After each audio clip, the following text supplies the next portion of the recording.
Azerbaycan, yaşa Azerbaycan. Seni dünya tanıdı bir başa Azerbaycan, yaşa Azerbaycan. Dilimizde bir şuur var, yaşa Azerbaycan, yaşa Azerbaycan. Seni dünya tanıdı bir başa Azerbaycan, yaşa Azerbaycan. Ne oldu Paşinyan? Yol çekirdin Cebrail'a. Reks deyirdin. Ne oldu başkanım? Cehenneme gitmişler. Yola gitmişler. Ay Qarabağı səndən üzə istəyirdim, halal torpağımızı mənimsəyirdim. Verməyəcən deyirdim. Nə oldu Paşinyan, nə oldu Paşinyan, nə oldu Paşinyan, nə oldu Paşinyan. Bəsliydin vermirəm torpaqları. Nə oldu Paşinyan, nə oldu Paşinyan. Qaçdı getdi erməni alçaqları. Nə oldu Paşinyan, nə oldu Paşinyan.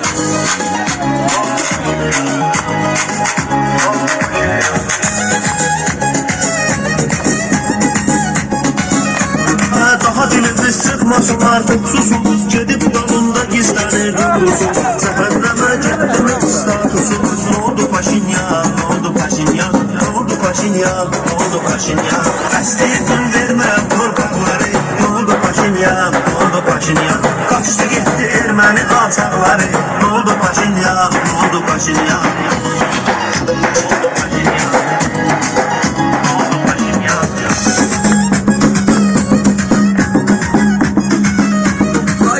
Çıkıp danışır işit kimi, şeytan yılların bir bandit kimi. İlham edim doldu seni yiğit kimi. Ne oldu Paşinyan, ne oldu Paşinyan, ne oldu Paşinyan, ne oldu Paşinyan. Bəsliydin vermirəm torpaqları. Ne oldu Paşinyan, ne oldu Paşinyan. Qaçdı getdi erməni alçaqları. Ne oldu Paşinyan, ne oldu Paşinyan.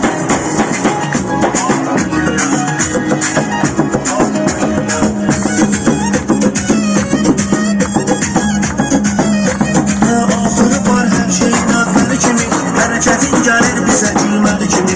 Şurada çıxıb oynuyordum dəri kimi.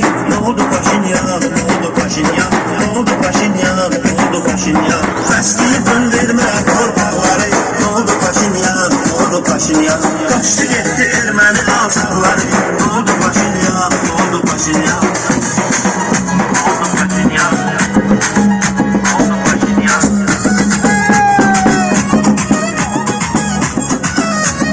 Nöşüm bizim meşanımızı sökürdü. Elə bir atom ölçüdü, ev tikirdi. Cəbraildən Yerevana yol çəkirdi. Ne oldu Paşinyan, ne oldu Paşinyan, ne oldu Paşinyan, ne oldu Paşinyan.